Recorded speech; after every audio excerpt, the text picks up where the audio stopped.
The bustling downtown streets of Metropolis hummed with the energy of a typical weekday afternoon. Towering skyscrapers cast long shadows across the busy sidewalks, where a sea of people moved with purpose, each lost in their own world of deadlines and destinations. Amidst this urban symphony, two very different lives were about to intersect in a way that would change them both forever. Daniel Reed, a 34-year-old man dressed in a well-worn grey hoodie and dark sunglasses, made his way carefully along the crowded sidewalk. His white cane tapped rhythmically against the concrete, a constant companion guiding him through the chaos of the city. Daniel's movements were deliberate and practiced, evidence of countless journeys along this familiar route. Some passers-by noticed Daniel and respectfully gave him a wide berth, while others, too consumed by their own thoughts, rushed past without a second glance. Daniel had long ago learned to navigate both the physical and social obstacles of his daily life with quiet dignity. Just a few yards away, a sleek black luxury car pulled up to the curb. The door opened, and out stepped Victor Harrington, a 56-year-old business tycoon whose very presence seemed to command attention. His tailored black suit spoke of wealth and influence, while his confident stride betrayed a man accustomed to having the world bend to his will. As Victor adjusted his expensive watch and prepared to stride into a nearby office building, fate intervened.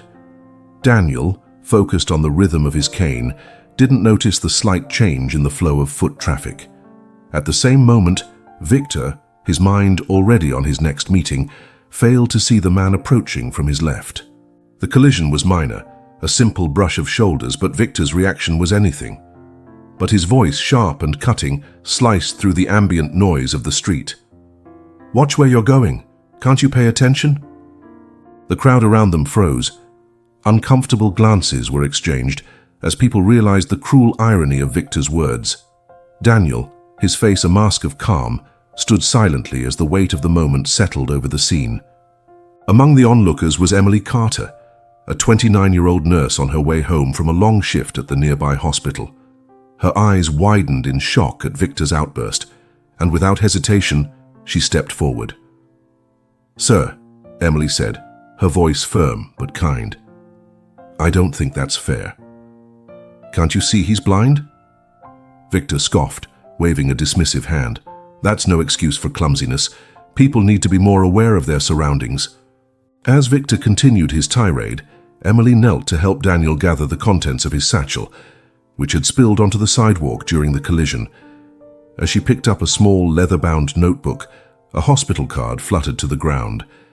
Emily's breath caught as she read the name, Daniel Reed. Her mind raced. She knew that name. It was a name she had seen countless times in her work at the hospital, a name associated with an act of extraordinary kindness. Emily's eyes darted between Daniel and Victor, the pieces of an incredible puzzle falling into place. "Excuse me," Emily said, her voice cutting through Victor's continued complaints. "Mr. Harrington, do you know who this man is?" Victor paused, his brow furrowing in confusion. "Should I?" Emily took a deep breath, her next words carrying the weight of a revelation. "Years ago, this man, Daniel Reed, donated bone marrow that saved your son's life." The silence that fell over the crowd was deafening. Victor's face, once twisted in anger, now slackened in disbelief. The onlookers, who moments ago had been uncomfortable witnesses to an act of cruelty, now looked at Daniel with a mixture of awe and respect. Victor stumbled back a step, his carefully cultivated image of control crumbling before everyone's eyes. That's impossible," he whispered, but the tremor in his voice betrayed his growing certainty. Daniel, who had remained silent throughout the exchange, finally spoke. His voice was soft but clear, carrying easily to the hushed crowd. "I never wanted recognition, Mr. Harrington. I just wanted to help." The simple statement hung in the air, a powerful testament to the quiet heroism that often goes unnoticed in the world. Victor's arrogance, so impenetrable just moments before, shattered completely. With shaking hands, Victor reached out to Daniel. I don't know what to say. I'm so sorry. How can I ever make this right?" Daniel's response was as gracious as it was profound. "I never asked for anything in return. Just treat others with the kindness you wish you had shown me today." The crowd, moved by the unexpected turn of events, began to applaud softly. It was a gentle sound, a stark contrast to the harsh words that had started this encounter. Victor, his face a mask of shame and regret, took a tentative step towards Daniel. "Please," he said, his voice barely above a whisper, "let me help you across the street. It's the least I can do." Daniel nodded, accepting the offer with a small smile. As the unlikely pair made their way to the crosswalk, the crowd parted respectfully. The sight of the once arrogant businessman guiding the blind man he had moments ago berated was a powerful image of humility and redemption. As they reached the other side of the street, Victor turned to Daniel. "I owe you so much more than an apology," he said.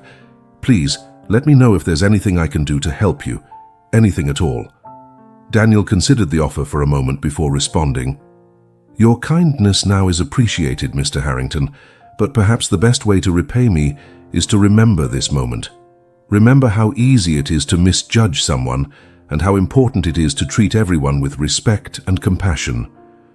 Victor nodded solemnly, the lesson sinking deep into his heart. As Daniel continued on his way, tapping his cane confidently along the sidewalk, Victor stood watching, forever changed by the encounter. The crowd slowly dispersed, each person carrying with them a powerful reminder. Never look down on anyone, for you never know if they're the very person who once saved your world.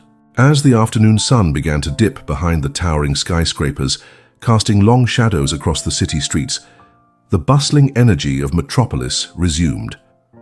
But for those who had witnessed the extraordinary exchange between Daniel Reed and Victor Harrington, the world seemed a little different, a little kinder, a little more full of possibility. Emily Carter, still standing on the corner where it had all unfolded, felt a renewed sense of purpose. She had always known that her work at the hospital made a difference, but seeing the real-world impact of a simple act of donation had reinforced her commitment to her calling. As she turned to continue her journey home, Emily caught sight of her reflection in a store window. She saw not just a tired nurse at the end of a long shift, but a witness to the power of human connection and the potential for change that exists in every interaction. Meanwhile, Victor Harrington sat in the back of his luxury car, his meeting forgotten. He stared out the window, watching the city pass by with new eyes. The man who had stepped out of this very car less than an hour ago, arrogant, impatient, and self-important, seemed like a stranger now. Victor's thoughts turned to his son, healthy and thriving thanks to the selfless act of a man he had just publicly shamed. The weight of his actions pressed heavily on his conscience. He realized that all his wealth and influence meant nothing compared to the quiet dignity and generosity of spirit Daniel had shown. Across town, Daniel Reed entered his modest apartment, hanging his cane by the door with practiced ease. As he settled into his favorite armchair, he reflected on the day's events. He had never sought recognition for his bone marrow donation. It had simply been the right thing to do. But the encounter with Victor Harrington had reminded him of the ripple effects our actions can have, often in ways we never anticipate. Daniel's fingers traced the spine of a braille book on the table beside him. It was a collection of inspirational quotes, a gift from a friend who knew his love of wisdom. He opened it to a random page and ran his fingers over the raised dots. The quote he found seemed particularly fitting. "The true measure of a man is how he treats someone who can do him absolutely no good."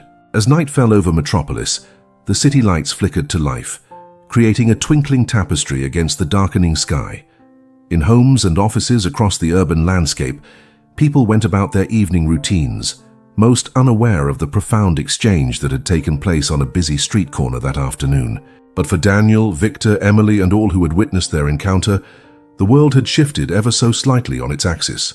They had been reminded of the power of kindness, the importance of humility, and the unexpected connections that bind us all together in the great tapestry of life.